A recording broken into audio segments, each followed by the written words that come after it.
ibu si anak ini tuh belum bisa ke rumah sakit gitu loh guys. Jadi jenazahnya itu nanti memang mau dianterin ke rumahnya gitu loh guys, kayak gitu.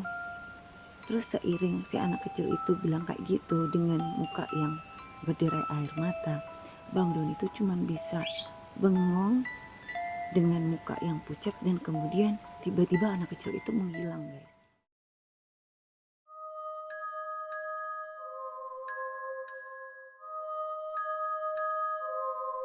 Halo guys, ketemu lagi bareng gue Adele di channel Real Horror Story.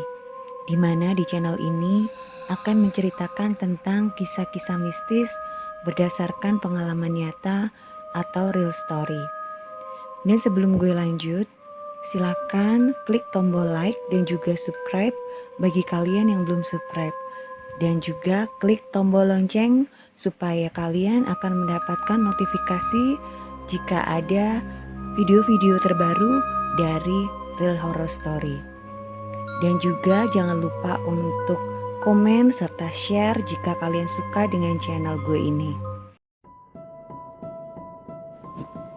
Halo guys, seperti yang udah gue ceritain di episode sebelumnya, gue punya teman salah satu dokter forensik ya, yang gue sebut aja namanya Bang Doni.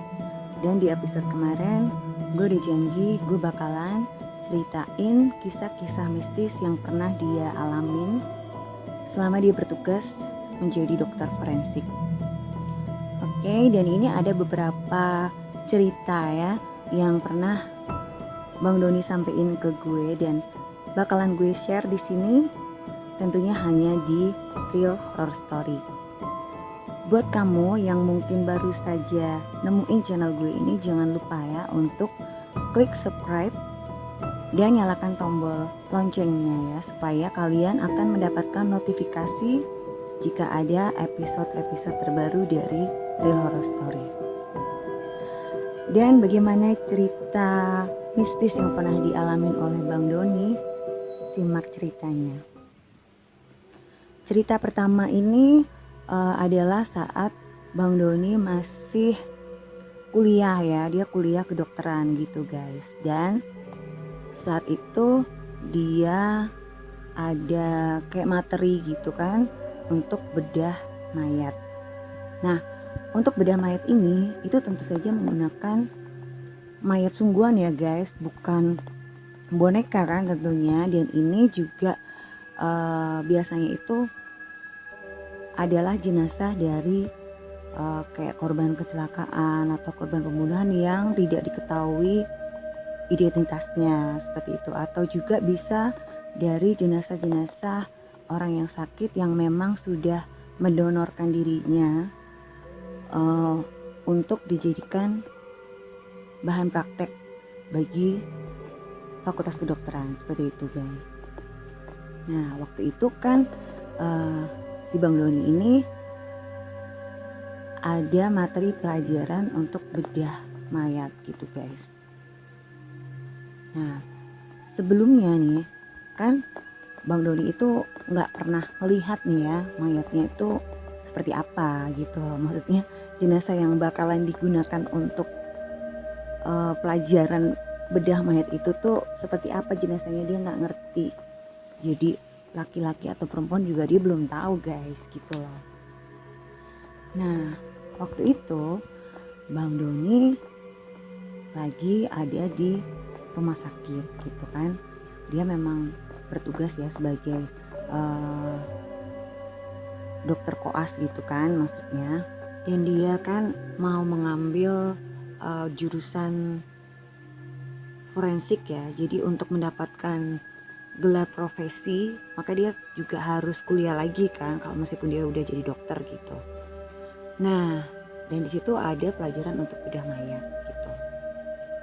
Waktu itu Bang Doni ini udah ada di rumah sakit gitu guys gitu. Jadi dia memang ya kan karena dia dokter koas juga, dia juga membantu dokter-dokter lain untuk ya kayak periksa pasien gitulah, kayak ngecek pasien gitu. Sampai kemudian dia itu ketemu sama seorang wanita guys gitu loh. Nah, si wanita ini tuh cantik banget gitu anaknya gitu kan, maksudnya si mbak ini tuh cantik banget gitu, dan dia tuh lagi duduk gitu kan, dia duduk kayak di taman rumah sakit gitu. Jadi biasanya kalau di rumah sakit itu kan ada tamannya kan, nah dia tuh lagi duduk di bangku di situ. Pas Bang Doni ini lewat gitu, nah dan nggak sengajanya tuh mereka saling berpandangan gitu guys. Terus si wanita ini tuh senyum gitu ke Bang Doni ya. Nah waktu itu kan Bang Doni masih single ya, masih kuliah gitu, pasti seneng ya, namanya cowok juga lihat cewek cakep lagi itu kan senyum sama dia, dia seneng, dia membalas senyuman si mbak ini gitu. Nah dan beberapa kali itu si Bang Doni kan sempat ketemu juga gitu. Jadi si wanita ini tuh biasanya kalau pagi gitu ya dia sering duduk di taman itu kayak gitu. Jadi ya kira-kira ada semingguan lah ya, semingguan itu Bang Doni pasti ngeliat si wanita ini duduk di taman tersebut gitu. Dan kalau papasan ya cuma senyum aja gitu. Sampai kemudian Bang Doni kan penasaran, dia pengen ngerti gitu si wanita ini tuh pasien di rumah sakit itu atau keluarga dari pasien yang nungguin keluarganya kayak gitu kan. Nah pas Bang Doni ngeliat wanita ini lagi gitu kan, si Bang Doni ini kan menyapa gitu ya, sampai akhirnya ya mereka ngobrol gitu, terus mereka kenalan juga ya, sebut aja nama si wanita ini Sinta gitu ya. Nah dari perkenalan tersebut Bang Doni ini akhirnya ngerti kalau Sinta ini adalah pasien yang dirawat di rumah sakit tersebut guys. Jadi si Sinta ini menderita kanker ya, jadi dia menderita kanker dan dia sudah dirawat cukup lama di rumah sakit tersebut kayak gitu lah. Dia tuh kalau pagi emang dia sering berjemur gitu loh di taman itu, dia sering duduk di situ kayak gitu. Nah udah kan akhirnya mereka tuh tambah akrab kayak gitu, si Bang Doni dan si Sinta ini sering ngobrol lah ya, sering bicara gitu kan sebentar gitu. Sampai kemudian Bang Doni ini ada tugas untuk bedah mayat itu guys gitu. Jadi dia sebagai dokter forensik gitu kan, untuk mengambil jurusan dokter forensik dia harus benar-benar mendalamin organ-organ manusia kan tentunya, dan gimana untuk ya ngembaliin lagi lah, kalau udah dikeluarin kembaliin lagi itu gimana kayak gitu kan. Sampai akhirnya tiba hari H untuk dia pelajaran bedah mayat. Nah pas dia masuk ke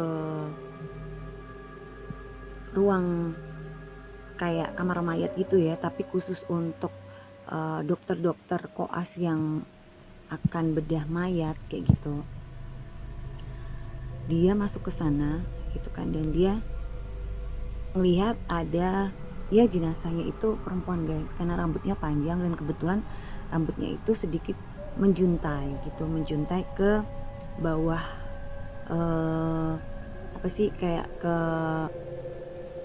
jadi itu kayak ada tempat untuk membaringkan jenazah, nah itu rambutnya tuh agak ke bawah gitu loh guys.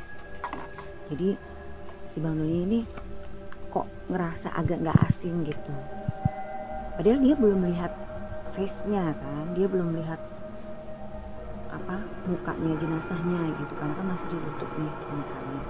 Cuman dia ngeliat rambutnya tuh kayak dia gak asing gitu, dia kayak pernah ngeliat rambut itu gitu loh, kan emang rambut itu sedikit merah dan ikal gitu ya.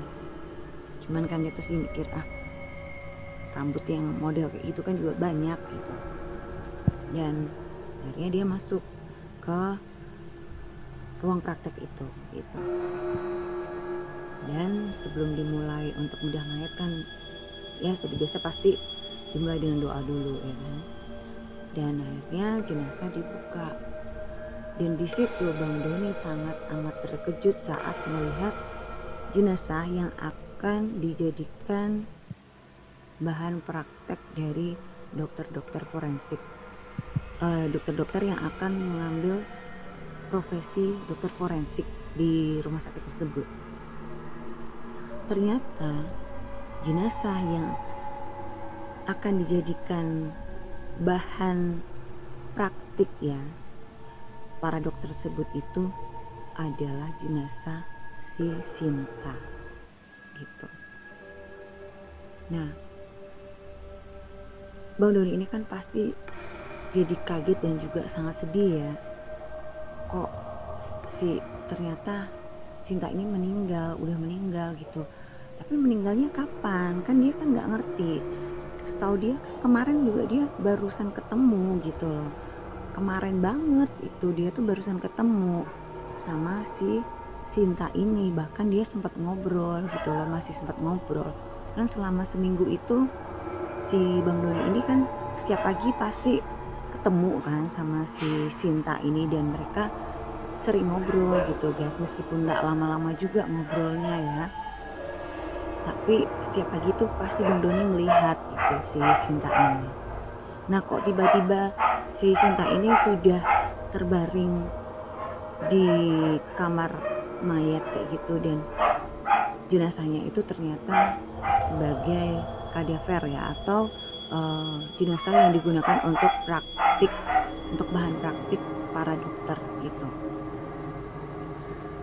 Dan setelah proses bedah mayat itu ya, jadi meskipun sebenarnya Bang Doni ini agak berat hati gitu ya, tapi ya mau nggak mau kan ya namanya dia juga harus melalui proses itu ya gitu. Jadi dia harus tetap pelajaran istilahnya dia tuh harus ngambil pelajaran bedah mayat dong kalau emang dia mau ambil profesi dokter forensik kayak gitu. Nah sesudah praktikum itu gitu kan, si Bang Doni ini kan sempat menuju kantin rumah sakit gitu. Dia ya sekedar minum kopi lah di situ sambil termenung gitu. Jadi dia masih ngerasa agak sedih guys gitu kan. Sedihnya itu karena dia kan sudah berteman gitu kan sama si Sinta ini, dan dia tuh ya mungkin dia juga berharap Sinta ini kan bisa sembuh gitu ya dari kankernya. Kok ternyata si Sinta ini meninggal gitu loh guys, dan dia juga nggak tahu kapan meninggalnya karena kemarin itu dia masih sempat bertemu dengan si Sinta ini gitu. Sampai kemudian ada salah satu teman Bang Doni yang juga mahasiswa kedokteran ya, yang nyolek bahunya Bang Doni gitu. "Hai bengong aja," kata dia gitu kan. "Terus kenapa lu?" gitu. Nah si Bang Doni akhirnya kayak menghela nafas berat gitu sambil nyeruput kopinya. Nah terus si teman Bang Doni ini kan duduk nih di sampingnya Bang Doni. Terus dia kan nanya gitu kan, "Kenapa lu kok kayaknya ruwet banget mukanya gitu, lagi sedih gitu?" Nah akhirnya Bang Doni cerita gitu kan. Dia nanya pasien yang tadi yang jenazah yang dijadikan bahan praktikan itu emang dia itu meninggal karena apa dan meninggalnya kapan gitu loh.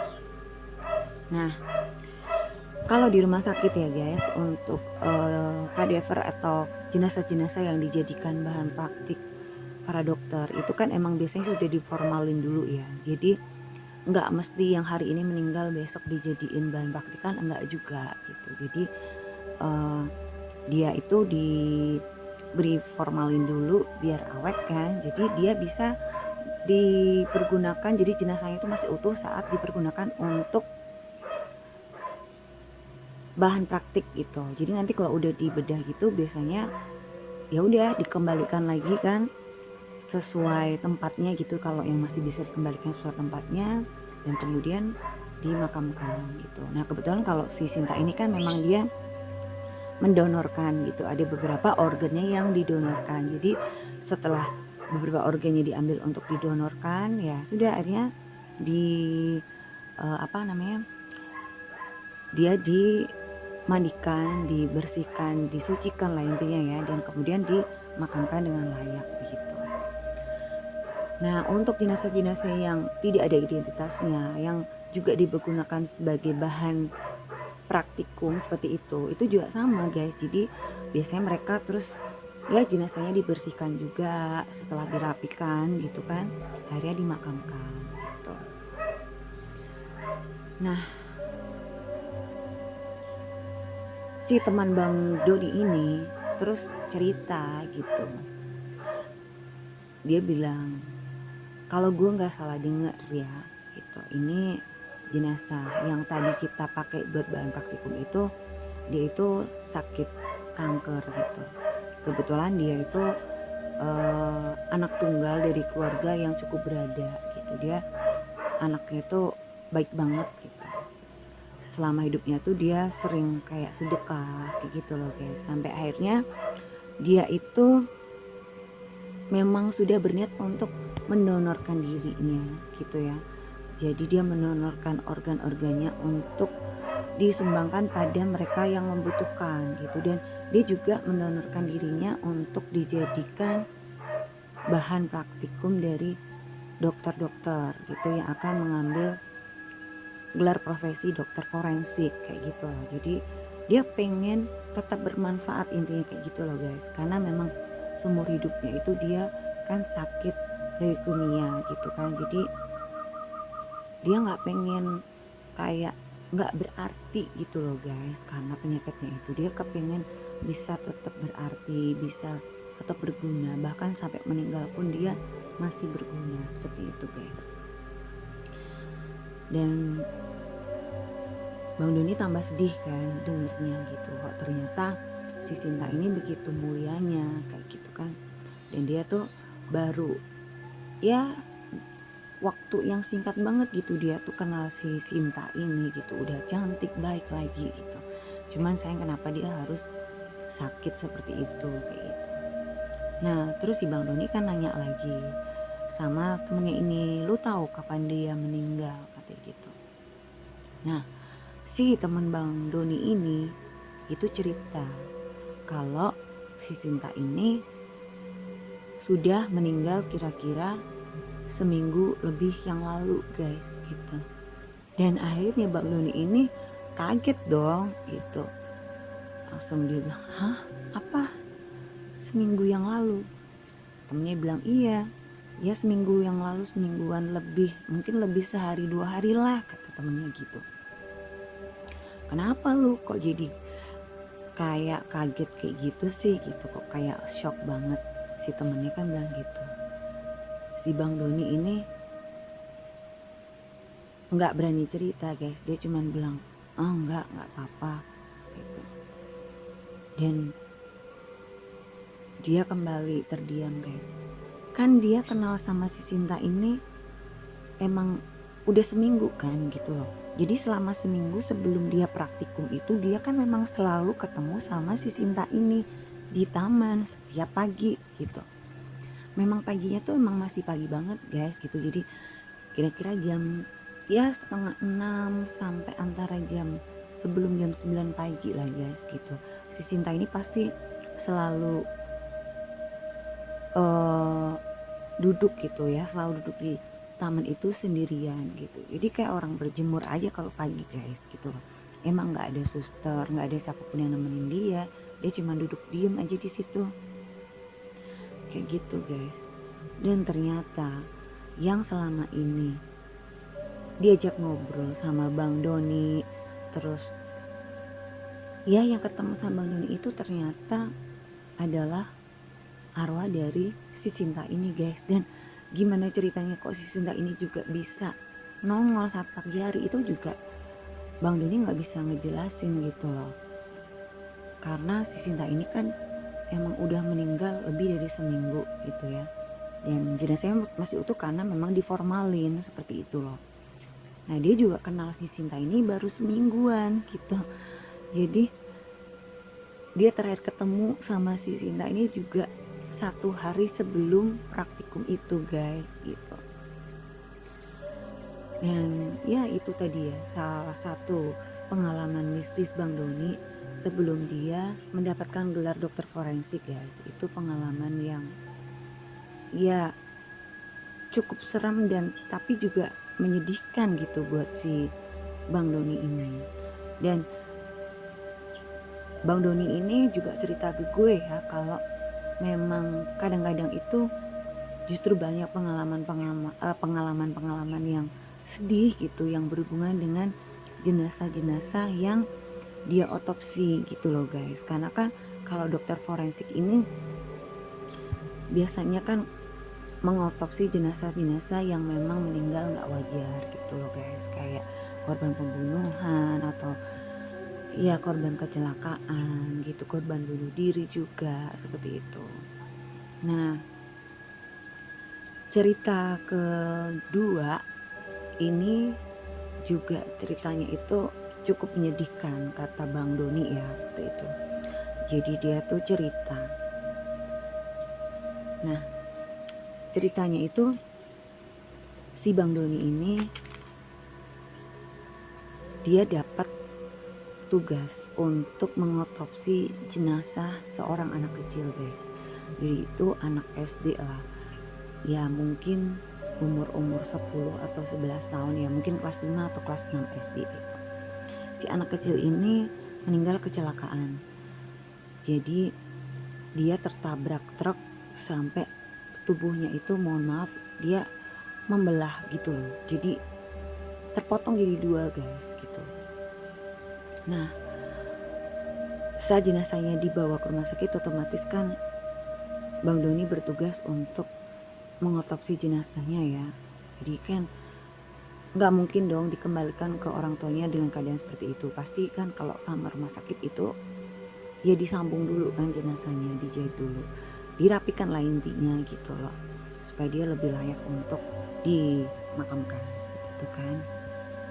Saat jenazahnya itu dibawa juga plus sama tas sekolahnya guys, karena si anak ini itu meninggal saat dia itu pulang sekolah guys gitu loh. Jadi dia pulang sekolah, dia lagi mau nyeberang jalan, ternyata mungkin dia nggak memperhatikan jalan atau gimana, dia tertabrak truk dan meninggal di tempat gitu guys. Jadi pas dievakuasi itu jenazahnya dibawa ke rumah sakit beserta tas sekolahnya gitu. Nah, tas sekolahnya itu ditaruh di sudut ruangan gitu ya, di ruang otopsi tersebut gitu. Saat Bang Doni sudah selesai mengotopsi jenazahnya gitu kan, si Bang Doni ini memang kebetulan waktu itu dia sendiri gitu kan, dia sendiri mengotopsi jenazah anak kecil ini gitu.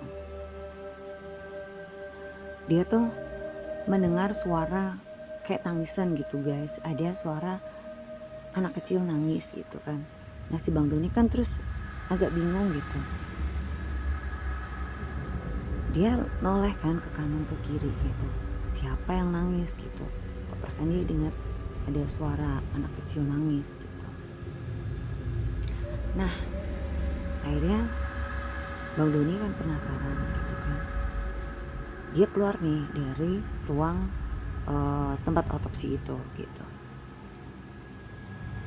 Dia mencari sumber suara anak kecil yang nangis itu guys, di mana gitu, kok tumben ada anak kecil nangis gitu loh di dekat ruang dia otopsi gitu. Biasanya kan jarang banget ada anak kecil nyasar sampai situ gitu kan, dan memang itu kan rumah sakit juga sih gitu. Takutnya ada anak kecil yang main-main gitu kan, terus nyasar ke situ nggak tahu jalan, karena rumah sakit kan pasti gede gitu kan, ruangannya banyak juga, mungkin si anak ini nyasar atau gimana. Nah akhirnya Bang Doni keluar kan dari ruangannya dia, dan bener nih dia lihat di lorong rumah sakit gitu kan, itu ada anak kecil lagi jongkok gitu kan, jongkok sambil nelungkupin wajahnya tuh di lututnya gitu guys, jadi dia sambil nangis gitu. Terus Bang Doni kan ngedeketin si anak kecil itu. Dia nanya, "Dek, kok nangis gitu? Kenapa nangis?" Gitu. Si anak kecilnya tuh cuma diem sambil ngegeleng gitu guys. Terus, "Adik dari mana? Mau kemana?" Kata gitu. Si anak kecil itu cuma jawab, "Aku mau pulang." Gitu. "Adik kesasar?" Gitu kan, tanyain. Si anak kecil ini menggeleng lagi gitu. Nah, terus dia bilang, "Aku nggak tahu." Kata dia gitu. "Loh, lah keluarganya adik di mana?" Kata dia gitu. "Di rumah." Kata dia gitu. Si Bandoni kan terus heran gitu ya. "Loh lah terus adik di sini sama siapa?" Terus dia bilang, "Sendiri." Gitu. "Adik mau kemana sekarang?" "Mau pulang," dia gitu. "Cuman aku nggak tahu gimana pulangnya," kayak gitu. Terus si Bang Doni kan berusaha menenangkan anak kecil itu. Dia membelai kepala anak kecil itu gitu. Dan dia memegang bahunya gitu.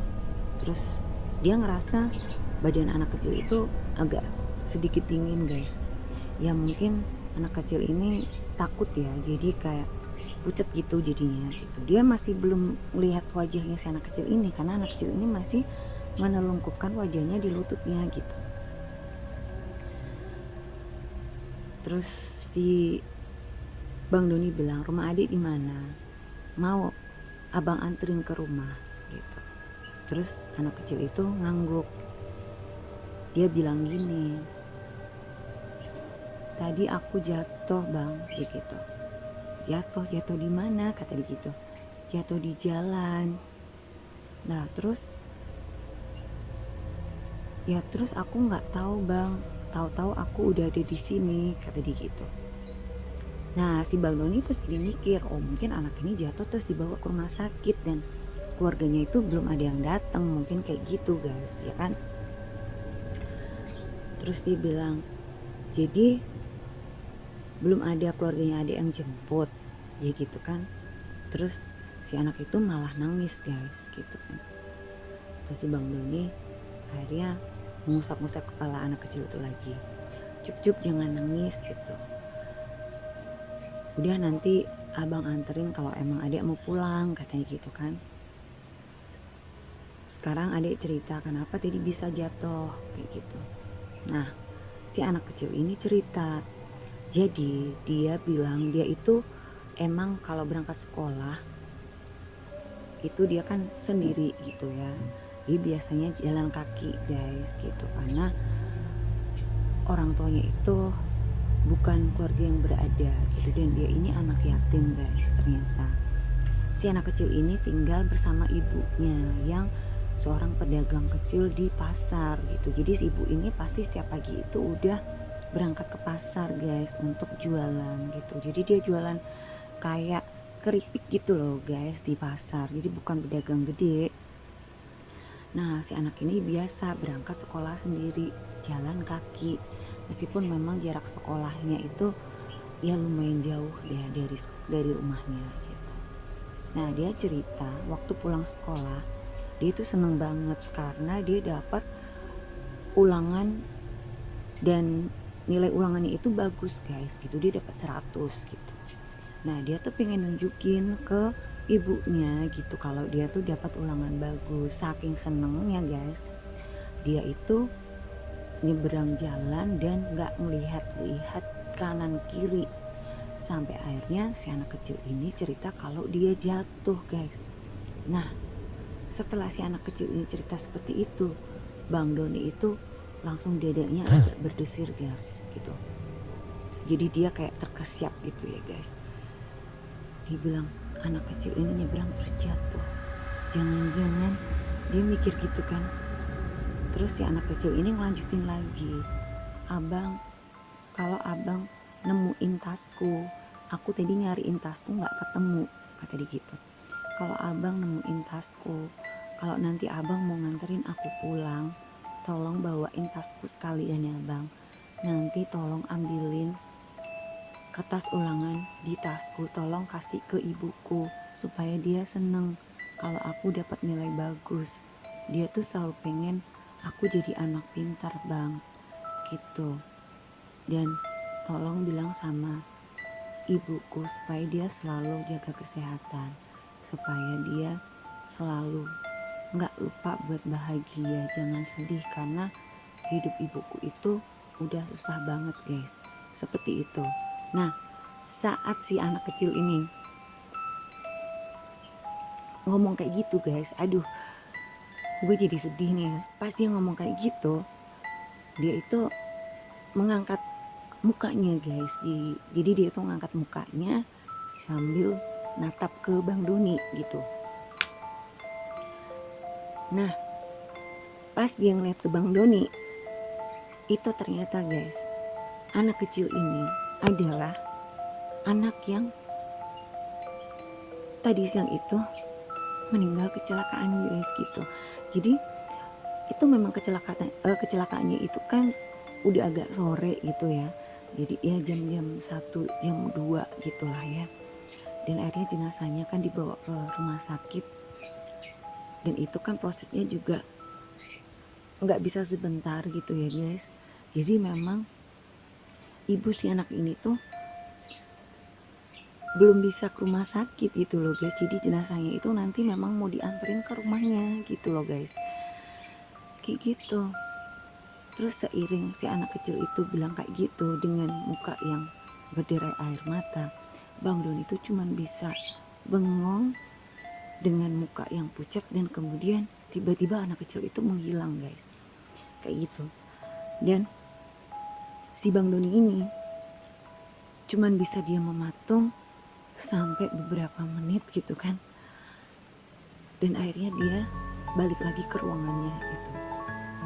Terus dia ngelihat di sudut ruangan itu memang ada tas sekolah gitu kan. Dia ngedeketin tas sekolah itu dan dia ngebuka tas itu, dan ternyata benar guys, di dalamnya itu ada kertas ulangan yang mendapatkan nilai 100 guys gitu. Dan akhirnya si Bang Doni ini nangis gitu. Dia nggak tega gitu kan. Terus setelah itu dia ngerapiin lagi tasnya dan dia balik lagi ke tempat jenazah anak kecil yang tadi sudah diotopsi sama dia. Terus dia ngebelai rambut anak kecil itu, dan dia juga mengirim doa ya untuk anak kecil itu, semoga anak kecil itu sudah tenang gitu,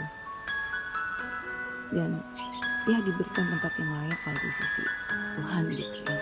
Dan Bang Doni juga bilang, Dek, abang janji abang sendiri yang bakalan ikut nganterin adik saya pulang ke rumah dan ketemu sama ibunya adik. Nanti tas dan kertas ulangan adik abang bakalan kasih ke ibu, dan adik sampein semua pesannya adik ke ibunya adik supaya adik bisa tenang di sana. Tenang di sana ya dek. Bang Doni doain semoga adik mendapat tempat yang layak di sisi Tuhan. Nah itu tadi guys, cerita yang ya cerita horor tapi cukup menyedihkan gak sih gitu loh.